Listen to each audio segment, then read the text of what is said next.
Today, the Fed's nasty surprise.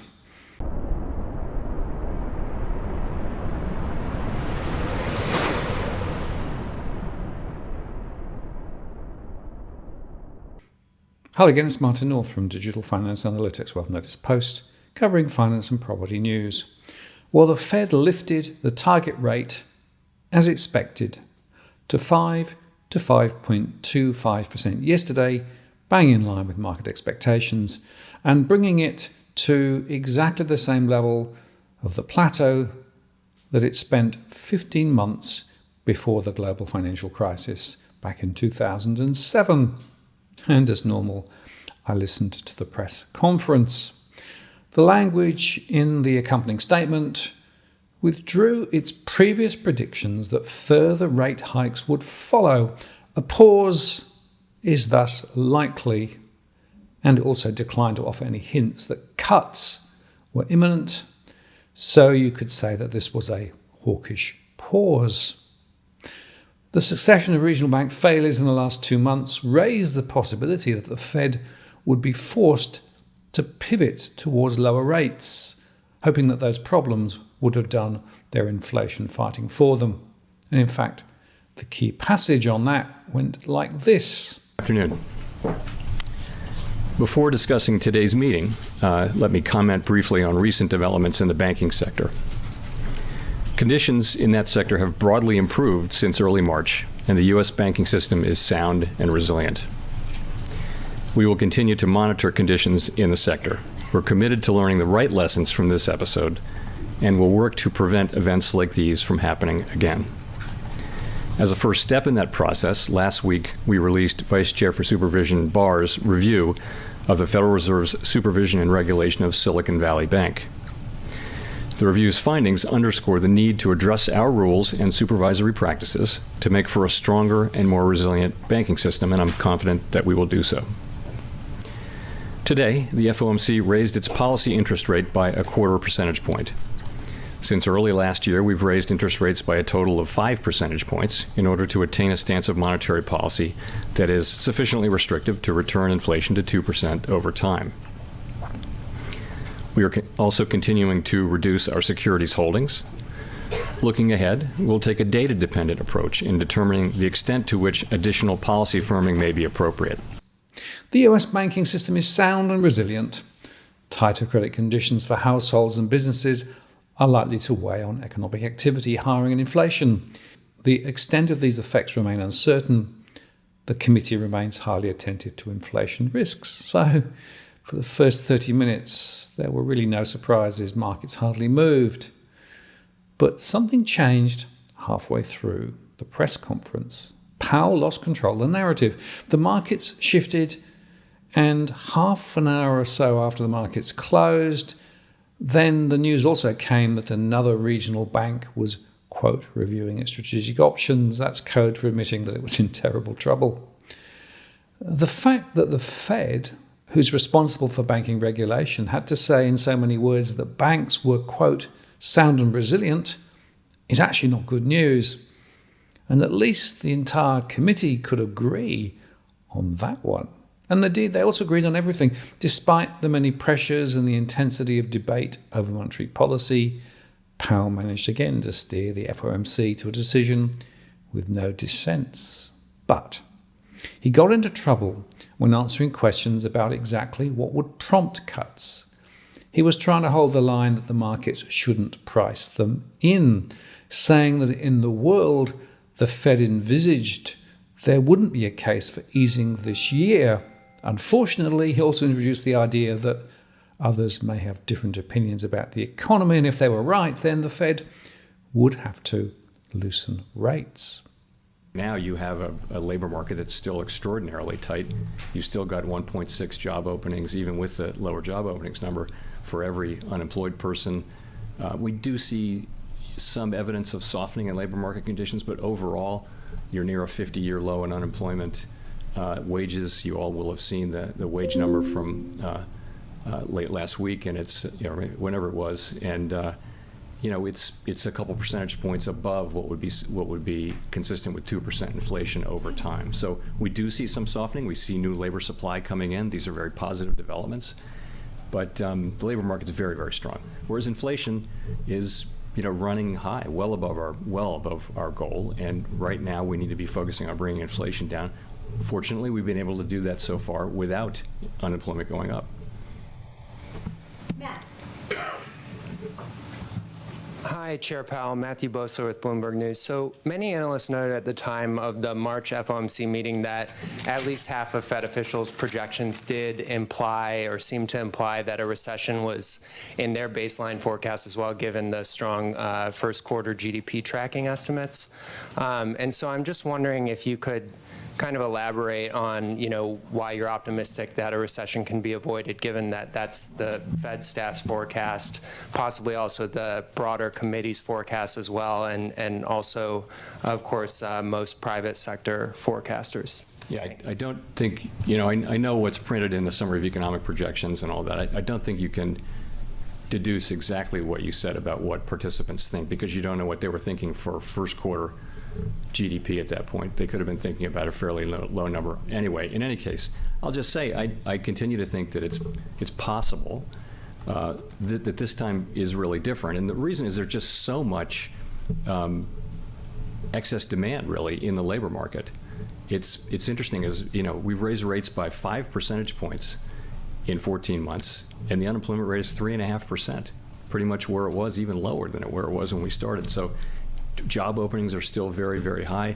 We see by surveys and much evidence that conditions are cooling gradually, but it really is different. It wasn't supposed to be possible for job openings to decline by as much as they've declined without unemployment going up. Well, that's what we've seen. So there are no promises in this, but it just seems that to me that it's possible that we can continue to have a cooling in the labor market without having the big increases in unemployment that have gone with many, prior episodes. Now, that would be against history. I fully appreciate that. That would be against the pattern.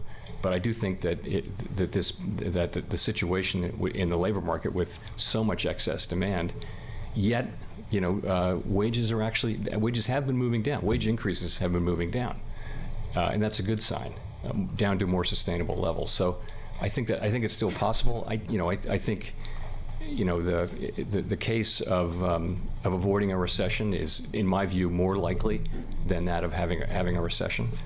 But it's not that the case of having a recession is. I don't rule that out either. It's possible that we will have what I hope would be a mild recession. The committee also noted in March that wage growth was still well above levels that would be consistent with 2% inflation. Do you see that as well? And could you kind of explain, how you come to that judgment? Sure. So we look at a range of wage measures, and then that's a nominal. And then so you assume wages should be equal to productivity increases plus inflation. And so you can look at the Employment Compensation Index, average hourly earnings, the Atlanta Wage Tracker, compensation per hour, basically those four, and many others, and you can look at what they would have to run at over a long period of time for that to be consistent with 2% inflation. They can deviate. Corporate margins can go up and down, and there is a feature of long expansions where they do go down, where labor gets a bigger share toward later in a recession. Later in an expansion. So yeah, and we calculate those, and you have to take the precision with a degree of salt. But I would say that what they will show is that if wages are running at 5%, 3% is closer to where they need to be. Wage increases closer to 3%, roughly, is what it would take to be consistent with inflation over a longer period of time. By the way, I do not think that wages are the principal driver of inflation. You're asking me a very specific question. I think there are many things. I think wages and prices tend to move together, and it's very hard to say what's causing what. But I've never said that that wages are really the principal driver, because I don't think that's really right. Great. Chris Rugaber at Associated Press. Well, you mentioned profit margins. Those have expanded, did expand sharply during this inflationary period. And while there are some signs that they are starting to decline, many economists note they haven't fallen as much as might be expected, given that we're seeing at least some pullback among consumer spending. So, speaking of causes of inflation, do you see expanded profit margins as a driver of higher prices? And if so, would you expect them to narrow soon and contribute to reduced inflation in the coming months? So higher profits and higher margins are what happens when you have an imbalance between supply and demand. Too much demand, not enough supply. And we've been in a situation in many parts of the economy where supply has been fixed or not flexible enough. And so, the way the market clears is through higher prices. So I think as goods pipelines have gotten, back to normal so that we don't have the long waits and the shortages and that kind of thing, I think you will see inflation come down, and you'll see corporate margins coming down as a result of a return of full competition where there's enough supply to meet demand, and then you're really back to full competition. That would be the dynamic I would expect. Now, Wall Street took this point as a need to brace for a recession, and so this was an invitation to bet on a big reversal. Bond yields plunged.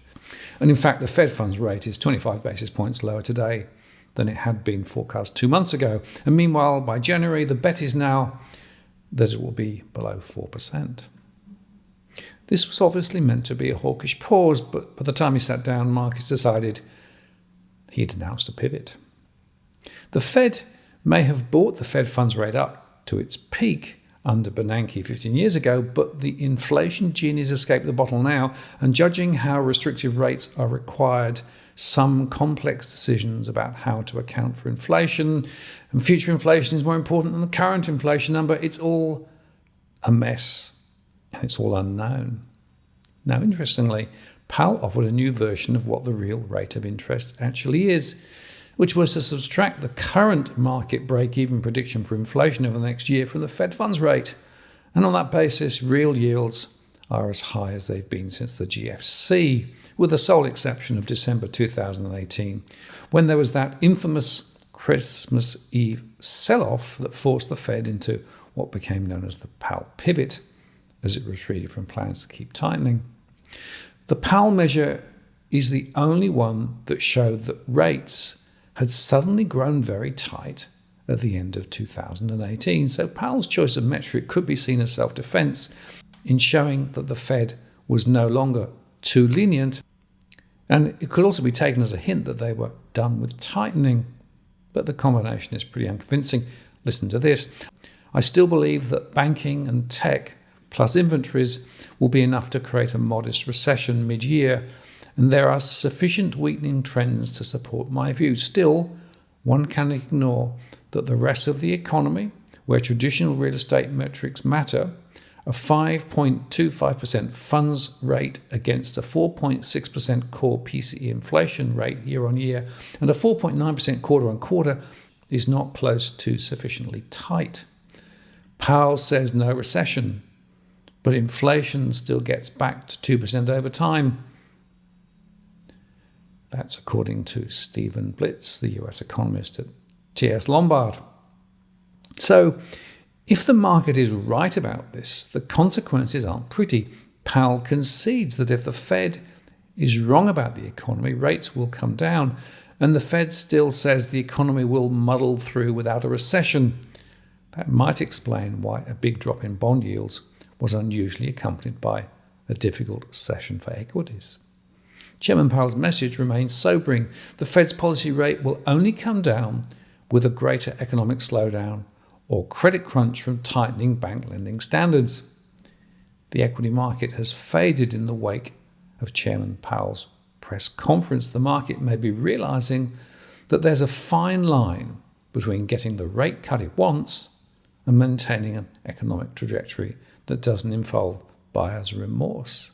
A classic case of be careful what you wish for, says Yung Wang of BMO Wealth Management.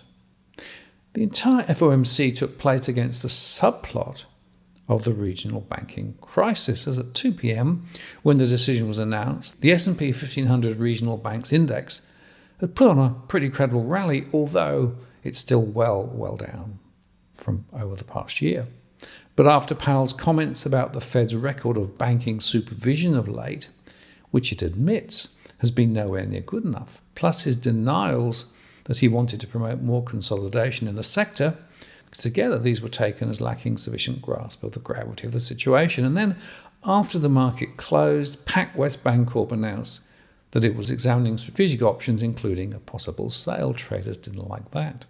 Now, given that the bank's great problem has been high bond yields, and the reaction to Powell was to send yields down, this does suggest a horrible lack of confidence. While PacWest has never been worth more than, say, $7 billion US, it's worth around $770 million now. First Republic topped out at $40 billion, and it's still worth about $3 billion when its endgame started last week. So this is nowhere near as big or important a bank as SVB Financial Group or First Republic. As its shares didn't go badly during the day, it does look as though news of its problems came as a blindside and had nothing to do with the big sell-off during the Powell press conference. But unfortunately, news that another bank is in trouble does serve as confirmation that the problem is still around.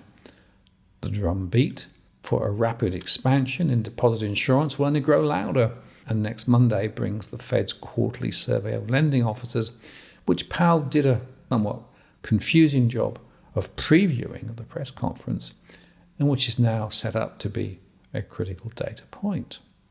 And by the way, the European Central Bank today will be interesting given the strong levels of core inflation there in the Eurozone, so we should expect higher interest rates there too.